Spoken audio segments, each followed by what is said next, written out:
Morning. Today's the 26th of October, 2025, and Sunday. Just finishing up with milking, and I have a major victory to share with you. And I think it's a good testimony of how to set your processes up so your homestead can be more successful, or your farm, whatever it is that you're doing. So I think a lot of this comes from my background. Like, you'd hear about an airplane like the F-15 Eagle. It's an all-weather day-night fighter. Oh, okay, that's good. Because if you have a fighter airplane that you can't send out when it's raining, that's not so good. Or you can't fly it at night. That's not so good. So, like, when we set up processes here, you kind of think about the parameters of where, what you'll be doing and under what conditions. And, what are the things that make your processes difficult? So for us, we do a lot of different things. And the other day, something got tested. And we're on this end of it, that test period, which was, could have been a major failure. But we're on this end of it. Here it is Sunday. And this started Thursday. So what happened was I was going next door to feed. I'm going to make another video about bale grazing too, because I think that's a major victory. But I was going over there to feed, and when I went out of the driveway here at the bottom of the hill, I saw something in the gravel road that sends a shudder down your spine, and that's hoof prints. You don't like to see hoof prints out in the road. So I go over there, I count the cows. They're all here. That must not have been my cow. Must have been my neighbor's cow, but I doubt that.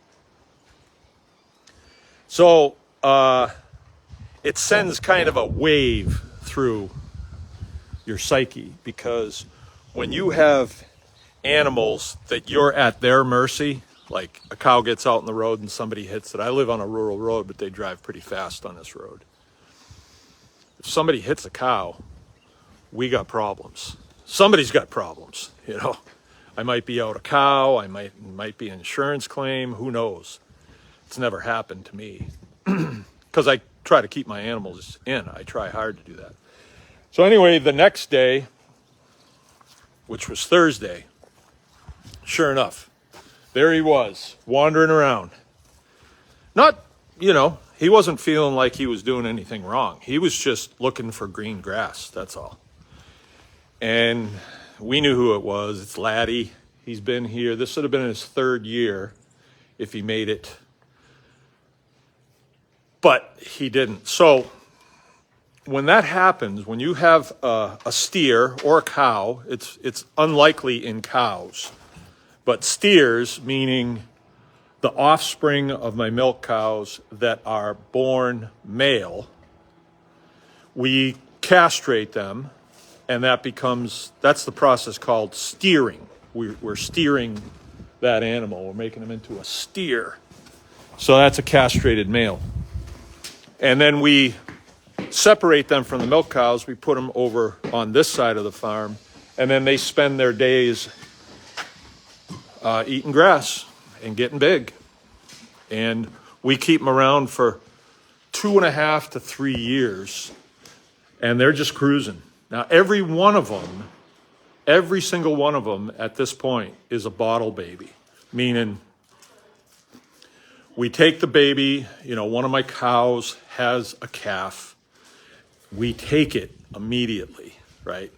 So as soon as she comes in to get milked, we'll take the calf, we'll bring it to a calf hutch, give it plenty of bedding, we'll milk her, keep her milk separate from our customer's milk, because it's got colostrum in it.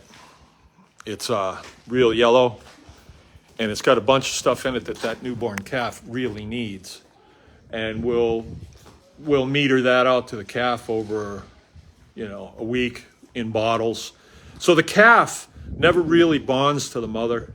The mother really never bonds to the calf. When we finish, almost every time, probably every time, we bring the cow in to get milked. And when she goes back out, she just heads straight for the hay feeder. She's not looking around for a calf. And the calf, not a peep out of the calf.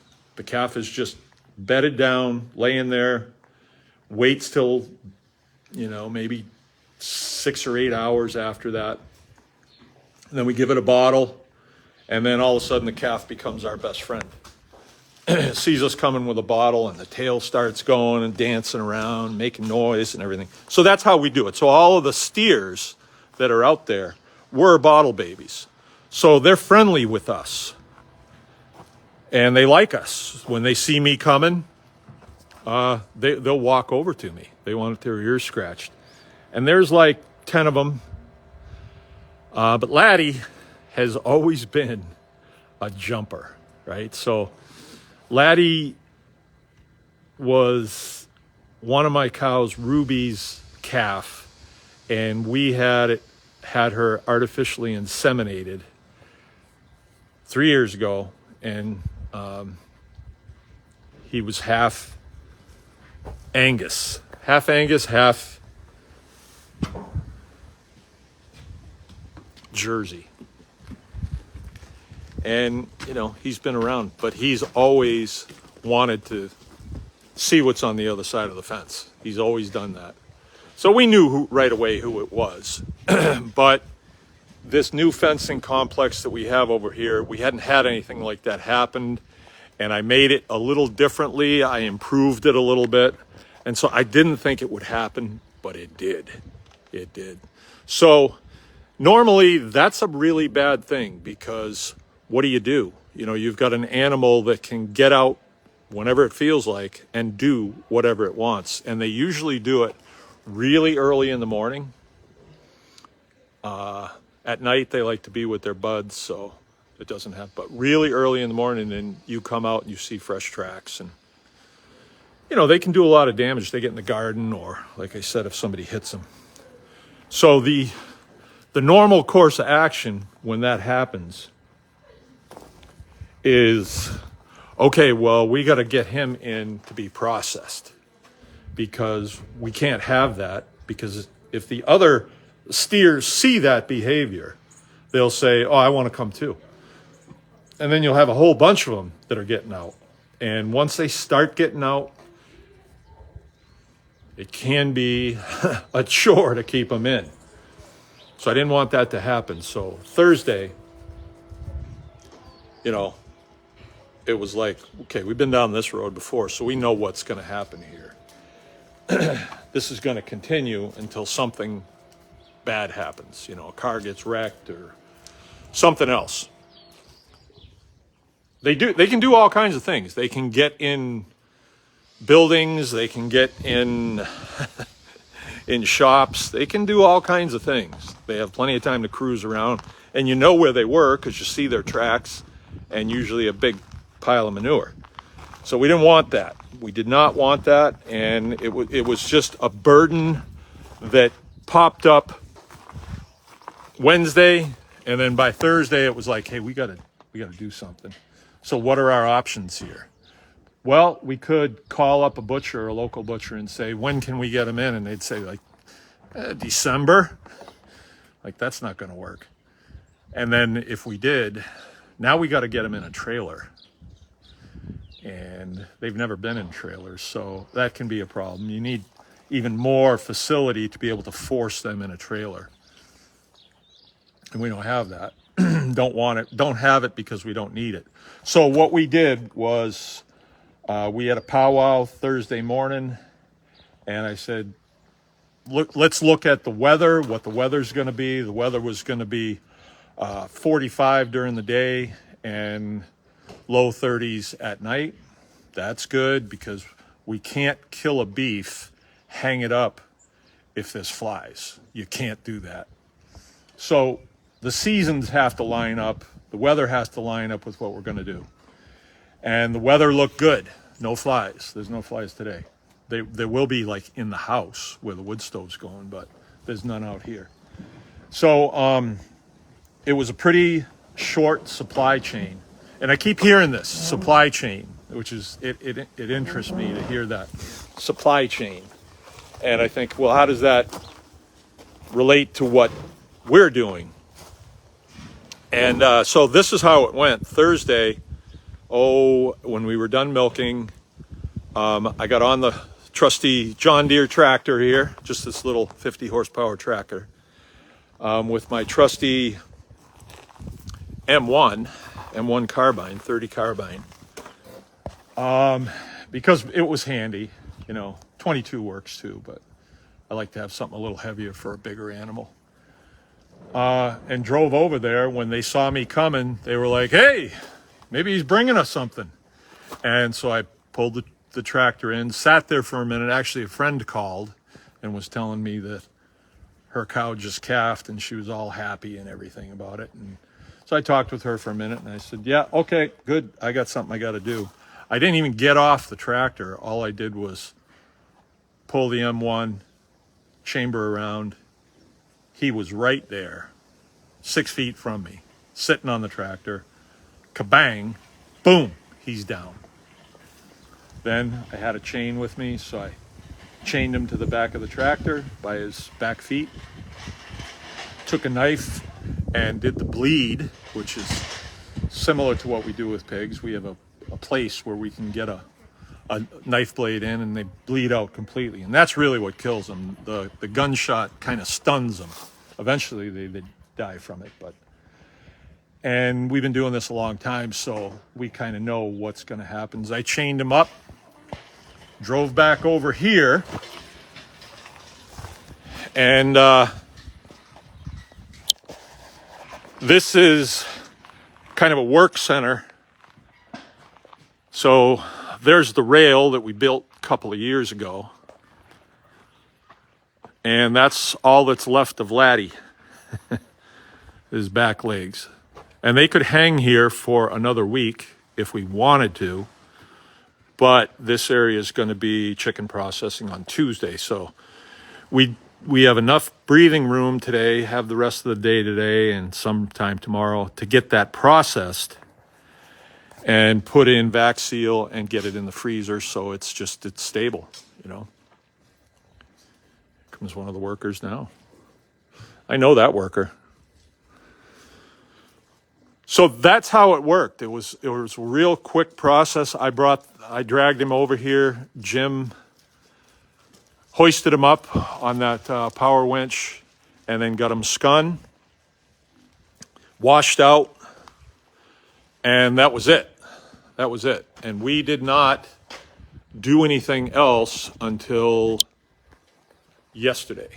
So yesterday was Saturday. So when we finished milking, we ran the saw down the middle of them, took them into quarters, but actually sixths, right? If you split them 6 ways, then you can handle these pieces. These pieces are pretty heavy. And this was not a big cow. Or big animal. Not huge. I mean, still big, but not like some of the really big ones that we have.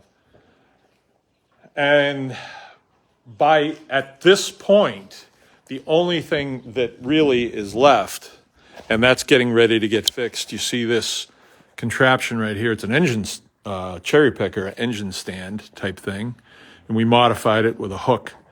So Frank's just going to hook onto those, and then because it's got wheels on it, just wheel it right into the shop area.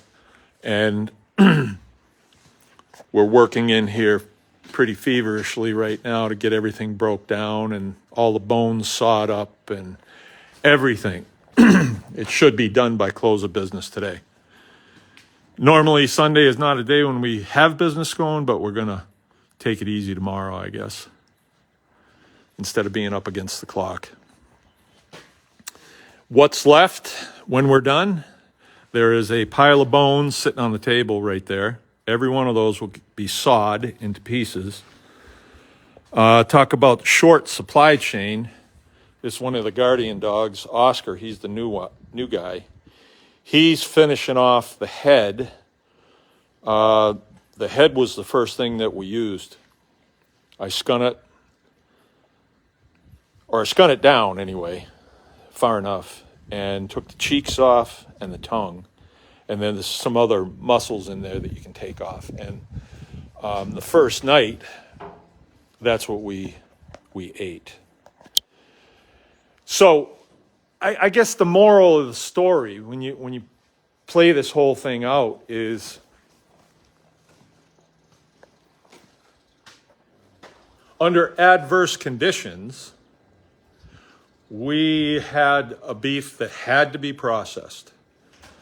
If it were July, I mean, that would be problematic because of the flies.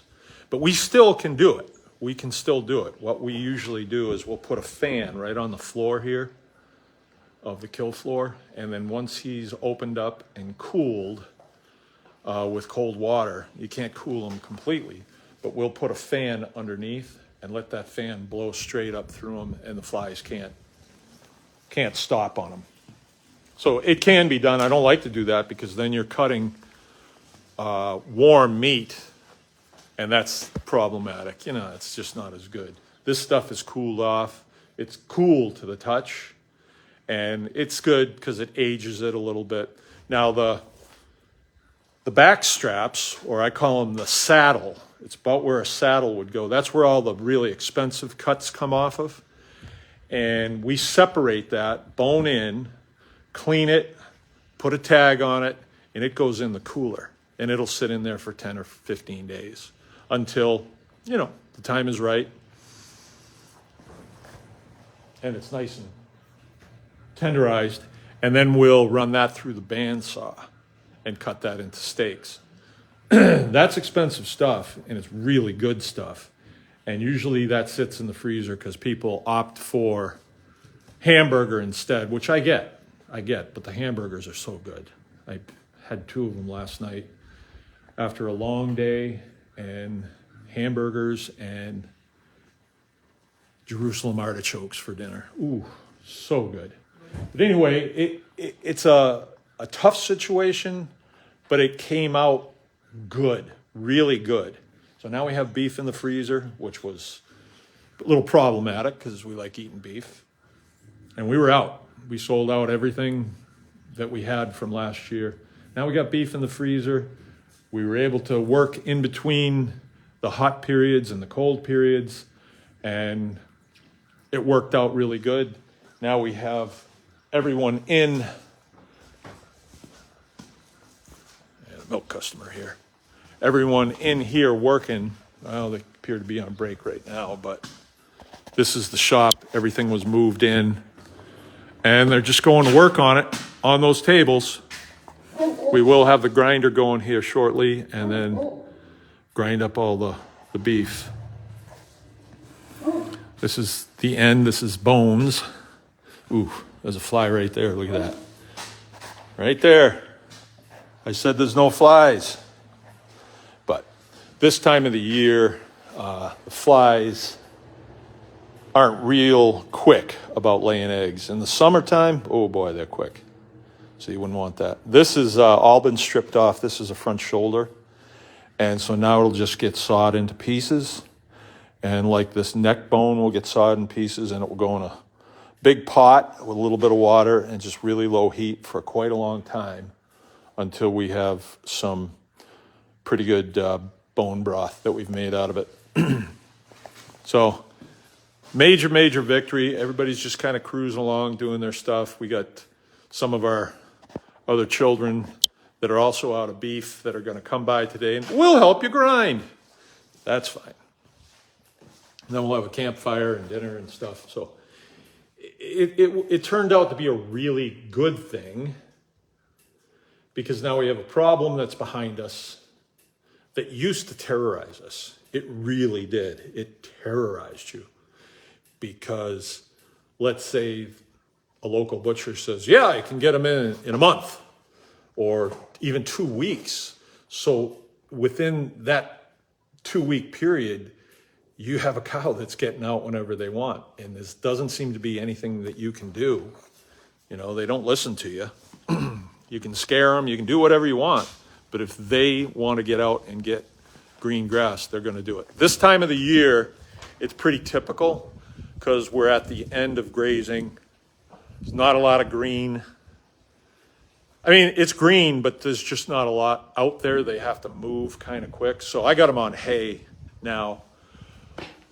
But they still, you know, I mean, if it's in their makeup to jump the fence, they're going to jump the fence. And I don't have any other jumpers right now. And hopefully, you know, that just goes away. It's just an individual thing. You get one cow that likes to jump and they do it. That's just the way it is. Now, when it's a calf, we can take them out of there and we can restrain them. But as soon as they get back out, they're gonna do it. We've had 3 or 4 in our career here that have done that. And in times past, we did not butcher our own beef. We didn't have the facilities that we do now. And so it was we were at the mercy of whoever we were going to use to do the butchering for us. And then we had to write them a fat check. Let's say you don't have the money in your account. Because to get a beef butchered, it's expensive. Because they get all kinds of fees and environmental fees and taxes and all kinds of stuff. And, you know, if you don't have the money to have it done, let's say you've allocated funds to other things, then you're kind of in a bad way with it. So now we don't have to worry about that at all. If we have something like that happens, we're able to deal with it. And then last night we had cheeks. No, we had burgers last night. Night before we had cheeks, and we still have the tongue sitting waiting for us. Good stuff. All right, thought I'd share that. Anyone can farm.